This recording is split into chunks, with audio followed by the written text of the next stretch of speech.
One of the things I'm interested in, and kind of have to be interested in, is the concept of digital citizenship.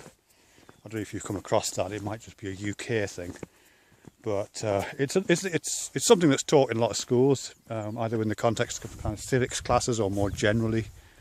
And it's just trying to get teenagers aware of the fact that, you know, when you're talking to somebody online, whether it be over a webcam or a keyboard, you're talking to a human being, right? So it's trying to dissuade kids from doing all those horrible kind of cyberbullying things that teenagers will do anyway.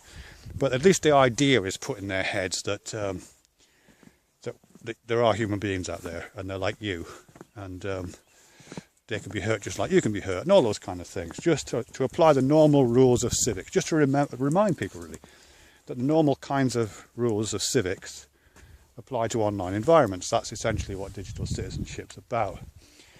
If you look at the language oriented of citizenship, and I'll put a couple of links below, it is all a little bit touchy-feely. Mainly because, as I say, it's aimed for the most part at teenagers, and it's produced as, you know, as part of kind of educational packages, that kind of thing, or on government websites. So of course it's all a bit kind of worthy, but I don't think it has to be, actually. And I think the concept of digital citizenship is not contradictory to a lot of the really unpleasant things that go on online and which many of us enjoy, or at least recognise the need for. You know, things like trolling, or flame wars, or insults, or ponage, or all those kind of things, which on the face of it seem so negative. I don't think they're, as I say, in conflict with the ideas of digital citizenship. So, for example, I'm going to name names here, I apologise. If you look at a user like Greatex, I'll put a link to Greatex's channel below. Greatex engages in trolling quite a bit. I hope you don't mind me saying that, Greatex. You shouldn't, because you've said it before, and once you say anything online, of course, anybody's free to use it. It engages in a form of trolling, by which I mean, tell me if I'm getting this wrong, by the way, Greatex. He makes comments on channels that get a lot of views, like Young Turks, that kind of thing. And these comments are pitched at a certain kind of, have a tone. That might even be called tone trolling, I don't know. But they're pitched at a certain level, which is this kind of faux naivety, usually about some controversial aspect of the topic under discussion. And the desire is to promote response, right? To try and get someone to get angry at you, or to try to get someone to state the obvious, or to bite the hook that you've put out, or to be caught in the net. I think trolling comes from trawling, doesn't it? So to get caught in that little net of attention that you've put out there. And there's lots of different forms of trolling.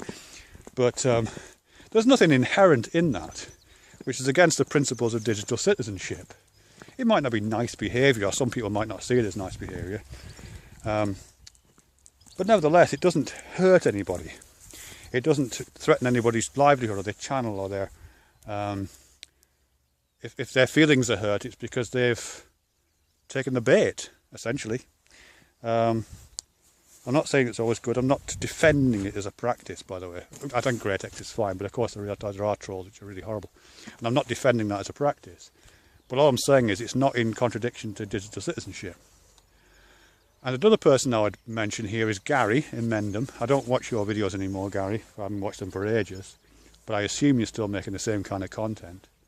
And a lot of it is really insulting and inflammatory, misogynistic language, you know, borderline anti-Semitic at times. You would probably deny that, Gary, but it certainly looks that way sometimes. Transphobic, borderline transphobic at times, borderline homophobic at times. It's, of course, anti-life all the time. So it's not pleasant watching. But I don't think there's anything inherent in that that makes you a bad citizen. You know, you don't, as far as I know, you don't flag videos down, you don't go and cause havoc in other people's comment sections. You know, all the kinds of things which are about citizenship, as opposed to having a strongly felt opinion. You can be in a city and be an arsehole. You really can. You can be in a city and be a vandal. You can be in a city and be a troll. You can be in a city and be a thief. But that doesn't, and to a certain extent at least, but that doesn't necessarily mean that you've compromised your rights to citizenship. And I think that applies in the digital world as well. You know, all cities have got drunks. All cities have got homeless people. All cities have got busybodies, you know. But as long as they're not actually digging up the streets and blowing up people's houses and calling the authorities in to do something.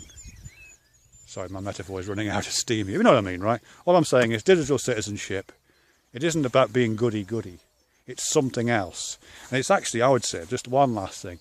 I think it's people who recognise citizenship also recognise that you need it in order to be a good troll, or in order to be a good ponage expert, or in order to engage in some kind of flame war. A good digital city, well constructed by its citizens, is one which facilitates not just good behaviour but bad behaviour as well, that we can all participate in as we see fit. I think. What do you think, Phoebes? What do you think, Phoebe? Doesn't give a shit.